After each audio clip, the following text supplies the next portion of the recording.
J'aime bien ce petit moment de silence là, juste avant. En parlant de Lilian Thuram tout à l'heure, est-ce qu'il est vrai qu'il vous avait convoqué, entre guillemets, convoqué, un soir pour, non pas vous remettre en place, mais vous donner des petites consignes? Il avait à ce moment-là un petit appartement à Paris. Ouais. Il allait d'ailleurs rejoindre le Paris Saint-Germain, ça s'est finalement pas fait, Lilian Thuram, mais il vous aurait passé un petit coup de fil pour vous demander de passer à la maison. C'est vrai ça? Ouais, c'est vrai que c'est arrivé. Un jour, je finis l'entraînement et j'arrive chez moi. J'habitais pas très loin du 16e et je savais pas qu'il était dans le secteur. Donc on m'appelle pour me dire Thuram veut me voir et tout. Je dis ah ouais, comment ça? Bah écoute, mais on me dit je sais pas, il veut te parler et tout. On m'envoie son adresse et il t'attend devant chez lui. Donc j'arrive tout timide, je sonne. Donc il m'accueille et on passe l'après-midi ensemble à discuter de football et voilà, il me donne des conseils. Je lui pose beaucoup de questions et non, c'est vrai que c'était étrange comme démarche de sa part. Mais franchement, c'était très sympathique et je pense que j'en suis ressorti grandi. Alors Mamadou, vous êtes un vrai Parisien. Est parisien. Porte de Vincennes. Porte de Bagnolet, par là? Ouais, voilà, on va dire que moi je suis né dans le 18e arrondissement. Okay. Ensuite, j'ai habité un peu partout, dans le 94, dans le 20e, dans le 12e, donc Porte de Bagnolet, Porte de Vincennes, 94, Villeneuve-Saint-Georges. Ouais, voilà, j'étais un peu un nomade de Paris, donc... un nomade de Paris, j'aime bien ça. Si je vous dis Larsen Boukelal. C'est un coach que j'ai eu au Paris FC. C'est vrai que c'est quelqu'un qui a été là pour moi dans les moments difficiles, quand j'étais au Paris FC. À l'époque, je me souviens, sur un tournoi, j'avais pas de crampons. Et à l'époque, je faisais déjà du 40... du 43, je crois, j'avais 8 ans. Non, 8 ans, 43. Non, je devais faire du 40 ou 41. Ouais. Et lui, il avait sa paire de crampons, donc il me l'a prêté pour le tournoi. Et, il vous a passé ses godasses? Ouais. Si, je me souviens. On est parti le retrouver.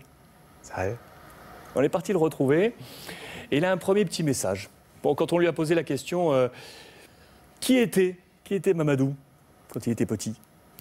On l'écoute. C'était un petit gamin qui était un peu réservé au départ. Et très à l'écoute, très motivé.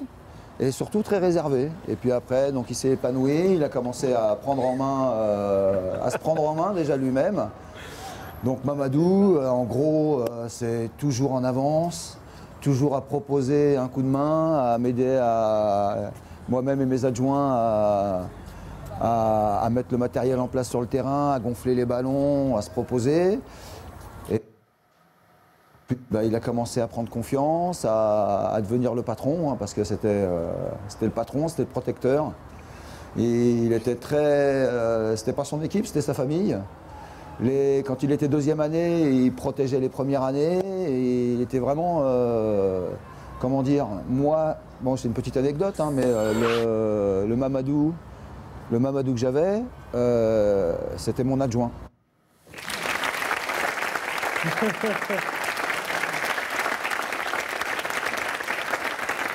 Ça rejoint ce qu'on disait tout à l'heure, c'est ce côté un peu taille patron dès que vous étiez schtroumpf, un gamin quoi. Ouais, non, c'est vrai que ce qu'il dit, c'est pas faux. Et ça me fait plaisir, c'est touchant.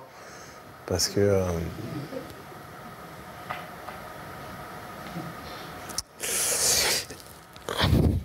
c'est touchant.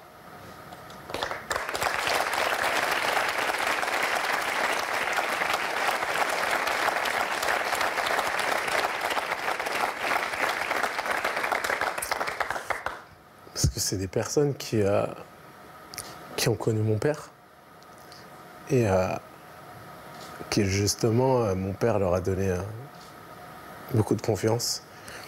Et voilà, il venait chez moi, il disait à mon père, écoutez, je vais bien m'occuper de votre fils, ne vous inquiétez pas au foot. Voilà, il sera bien et c'est vrai que...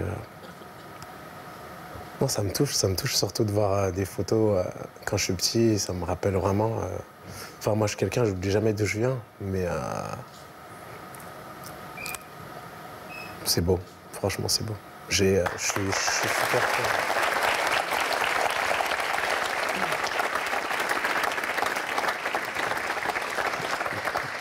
Non, en voyant ça, je suis vraiment très fier de mon parcours et surtout, je remercie vraiment du fond du cœur tous les gens qui m'ont aidé à grandir, comme Larsen par exemple, tous les éducateurs que j'ai eus au Paris FC, au PSG, parce que c'est des gens qui m'ont aidé à grandir et à me construire en tant qu'homme, parce que c'est vraiment une deuxième éducation que j'ai eue à côté de celle de ma famille.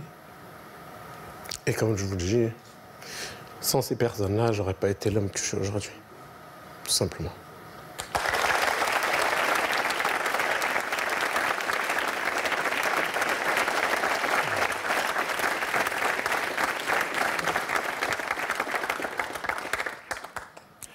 Vous pensez à votre papa? Ouais. Cette disparition, effectivement, ça vient toujours trop tôt. Mais bon, c'est la vie. Après, moi, c'est la seule chose qui Vous aviez 12, me fait avoir les larmes comme 12, ça. 13 ans, donc, Mamadou, vous aviez? Ouais, j'avais 13 ans à l'époque. C'est l'année où vous signez au Paris Saint-Germain? Non, c'est Juste avant? Après? Un an après. L'année d'après? Ouais. Il était comment, votre papa? C'est pour ça que quand je suis venu faire mes adieux au parc et que les gens criaient sa cause, j'ai eu les larmes. C'est la seule chose qui peut me faire pleurer, en fait. Et vraiment, je me disais, putain, ils sont en train d'acclamer mon père, en fait. Donc, d'où justement cette montée d'émotion. Et voilà, tout simplement.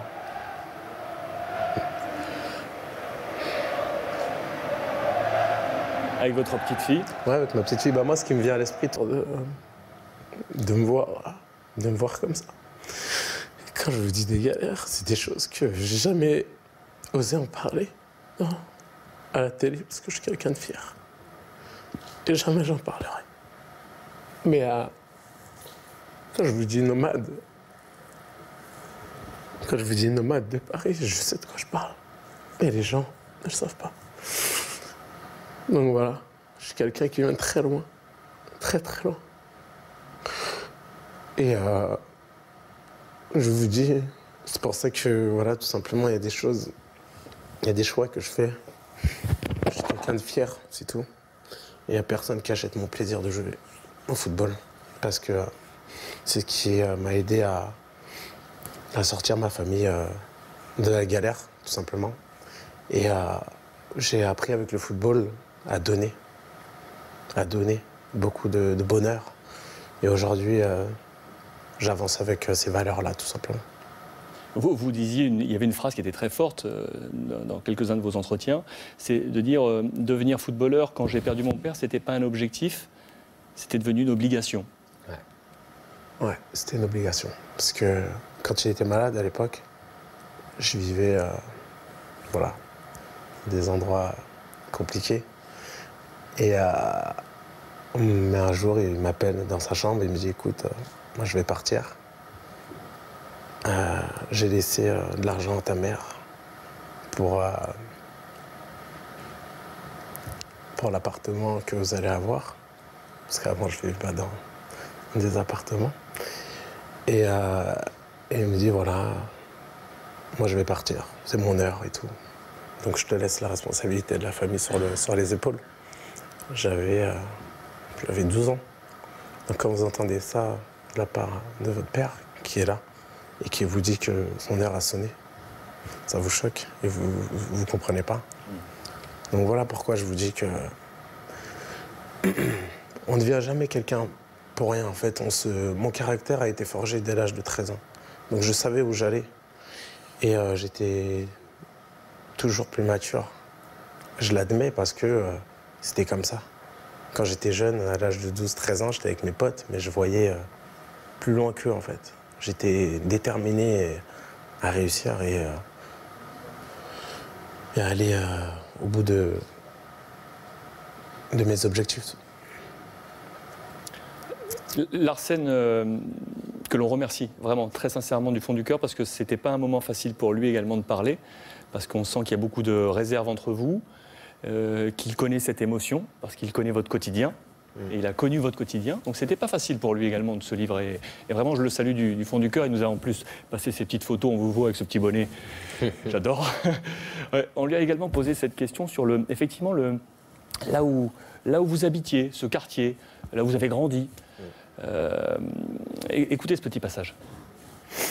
Quand on connaissait les conditions dans lesquelles il vivait, ça pouvait qu'attendrir. Que nous attendrir encore plus, quoi. Hein. Et je pense, avec le recul maintenant, que ça lui donne encore plus de poids, quoi. Parce que réussir ce qu'il a fait dans les conditions où il vivait, franchement, c'est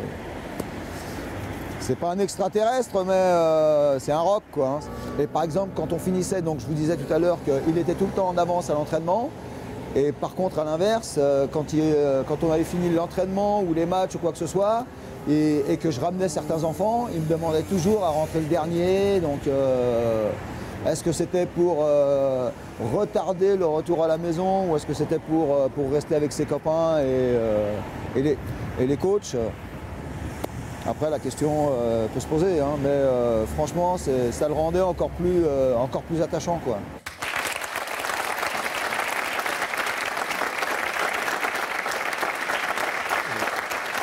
Bien ce moment parce qu'en plus il nous a emmenés dans à un endroit précis. Bah ouais, très précis. Décor derrière. Très précis. Très précis. Là vous étiez un nomade. Vous êtes fort, hein. Franchement, en 7 ans de carrière, vous avez réussi à... C'est la première fois que je me livre comme ça, on va dire. Mais un petit moment, juste avant, regardez. Je vous passe un autre petit moment et c'est de nouveau avec Larsen. Parce que c'est avec lui que vous avez vécu ce moment de choix, de partir au PSG. C'est à lui que vous avez soumis également ce choix possible. On va écouter. Moi, je me rappelle comme si c'était hier. Donc il me l'a annoncé en se demandant quelle serait ma réaction. Hein. J'ai senti qu'il était pas sur la défensive, mais qu'il se posait la question. Donc, et puis je lui ai répondu qu'il fallait qu'il tente sa chance, qu'il y aille, et puis qu'il ne se retourne pas et qu'il ne devait rien à personne, ni à un club, ni à qui que ce soit.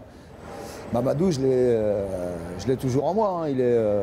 Ce sera toujours le petit bonhomme qui était plein de valeur et puis plein de chaleur.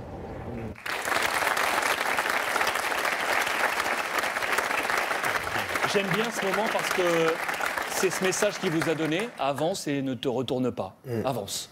C'est vrai. C'est vrai que à l'époque, le PSG ne formait pas beaucoup de joueurs. Et il y a des coachs qui m'ont déconseillé justement de signer au PSG. Moi, c'était le club de ma ville, c'était le club de mon cœur quand j'étais jeune. Donc c'est normal pour moi, voilà, je me posais la question. C'est vrai que quand j'en ai parlé avec lui, il m'avait donné ces conseils-là et voilà. J'ai baissé la tête et j'ai foncé. Je le remercie vraiment du fond du cœur, très sincèrement. Je remercie son frère également, Ossine, qui est là, qui est présent dans le public. Mehdi, son fils également, qui est là. Également, c'est lui qui a ces photos aujourd'hui, les vôtres, et qui nous les a prêtées pour qu'on puisse les filmer comme ça, parce que c'est un moment rare. Et je remercie aussi également très sincèrement Stéphane Misselin de la rédaction de beIN Sport qui nous a orientés vers la famille Boutelard. Vous pensez à votre père, vous pensez à votre fille, vous pensez à votre famille, ça vous fait avancer, c'est votre progression. Vous êtes Mamadou Sakho aujourd'hui, un homme fort, fort de toutes ses peines et de tous ses passages. Comme je dis souvent, les gens, ils ont souvent un regard extérieur. Donc ils vous jugent sur les apparences ou sur ce que vous reflétez, mais ils ne connaissent pas les gens réellement. Et voilà. Tout simplement, non, moi je reste moi-même et je sais qui sont les vrais, tout simplement. Et puis voilà, j'avance avec mes valeurs, avec mes principes. Je plais, tant mieux, je déplais, tant pis. Mais voilà, je marche toujours, on m'a toujours appris à avancer la tête haute, le torse bombé. Voilà, c'est mon caractère, je suis comme ça. Un homme qui pleure n'est pas un homme faible, hein? Bah, jamais. Pour moi, non. Justement, un homme, des fois, il faut savoir... Moi, je suis quelqu'un de sensible, tout simplement. Après, j'ai un caractère très dur. Quand on me cherche, on me trouve. Ça c'est sûr. Mais à côté de ça, ouais, je reste un homme, père de famille. Voilà, je suis moi, quoi. Merci très sincèrement de vous être livré. Vraiment. Vous êtes fort.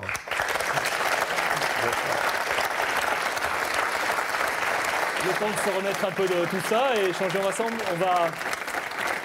On va également offrir la parole à Claude Askolovic, notre spécialiste actu qui a très certainement un regard sur tout ce qui s'est passé cette semaine sur la planète football. Claude. Et tout à l'heure, quand on